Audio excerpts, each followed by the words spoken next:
प्रिय भैया बहनों, कक्षा 10 जीव विज्ञान अध्याय 1 जैव प्रक्रम के अंतर्गत हम लोग प्रकाश संश्लेषण की क्रिया विधि के बारे में अध्ययन किए। इस क्रिया के दौरान कुछ रासायनिक यौगिक उपयोग में आते हैं, इस क्रिया में भाग लेते हैं। उसके बारे में आज हम थोड़ा चर्चा करेंगे, मुख्य रूप से एटीपी के बारे में। तो एटीपी एक ऊर्जा यौगिक, यानी एटीपी कैसा यौगिक है? एक ऊर्जा युक्त यौगिक है। और प्रकाश संश्लेषण क्रिया में अनेक रासायनिक यौगिक भाग लेते हैं। इनमें एटीपी तथा एनएडीपी प्रमुख यौगिक है। एनएडीपी जो एक हाइड्रोजन ग्राही पदार्थ है, यानी हाइड्रोजन को ग्रहण करता है, और इसका पूरा नाम है निकोटीनामाइड एडेनिन डाइन्यूक्लियोटाइड।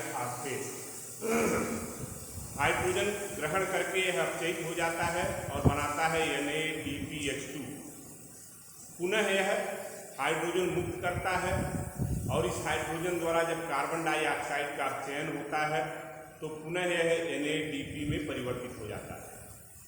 तो इस तरह से यह हाइड्रोजन ग्राही के रूप में प्रकाश संश्लेषण क्रिया में भाग लेता है।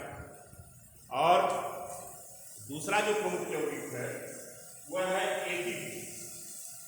एटीपी एडेनोसिन की राइबोशर्करा इस फास्फेट अणु से जुड़ने से बनता है। अब यह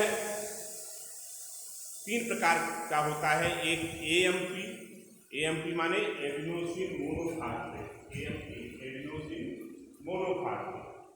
दूसरा है एडीपी एडेनोसिन डाइफास्फेट और तीसरा है एटीपी एडेनोसिन ट्राइफास्फेट। एएमपी यानी मोनो, जब एडेनोसिन से एक फास्फेट अणु जुड़ता है, मोनो माने एक, जब एक फास्फेट अणु जुड़ता है तब इसको कहते हैं एडेनोसिन मोनोफास्फेट। यह कम ऊर्जा वाला यौगिक है। दूसरा है एडीपी, जब एडेनोसिन से 2 फास्फेट अणु जुड़ जाते हैं तो एडेनोसिन डाइफास्फेट बनता है, जो अपेक्षाकृत थोड़ा अधिक ऊर्जा युक्त यौगिक है। जबकि एटीपी 3 फास्फेट अणुओं के जुड़ने से बनता है, जो उच्च ऊर्जा युक्त यौगिक है। इसमें होता क्या है कि एक एडेनोसिन मान लीजिए है, एक फास्फेट जुड़ गया, इससे एएमपी बना, इससे पुनः एक फास्फेट अणु और जुड़ गया तो एडीपी बना, एडेनोसिन डाइफास्फेट।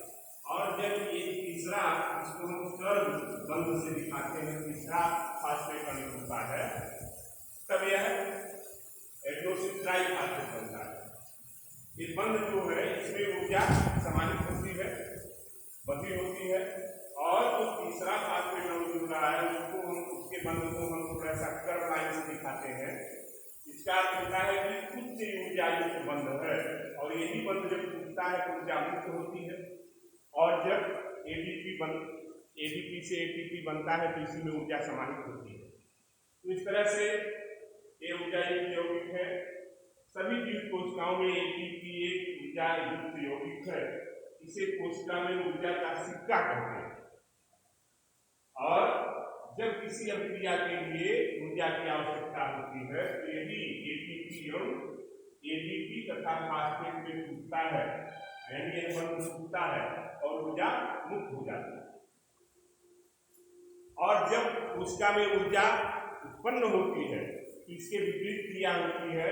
एडीपी एक फास्फेट अणु और जोड़ लेता है और ऊर्जा इसी बंध में समाहित हो जाती है और एटीपी बनता है।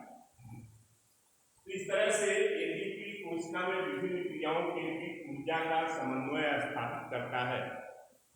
तो ऊर्जा युक्त यौगिक अभिक्रिया एटीपी टूटता है, एडीपी फास्फेट में टूटता है और ऊर्जा मुक्त होती है। इसके विपरीत जब ऊर्जा उत्पन्न होती है कोशिका में तो उसको संचित करने के लिए एडीपी एक फास्फेट अणु से जुड़ता है और ऊर्जा इस बंध में समाहित होती है और बन जाता है एटीपी। तो प्रक्रिया है। अब हम जो प्रकाश संश्लेषण क्रिया के आवश्यक पदार्थ हैं उनके बारे में कुछ प्रयोग हैं और प्रकाश संश्लेषण क्रिया को प्रभावित करने वाले कारकों के बारे में अध्ययन करेंगे। धन्यवाद।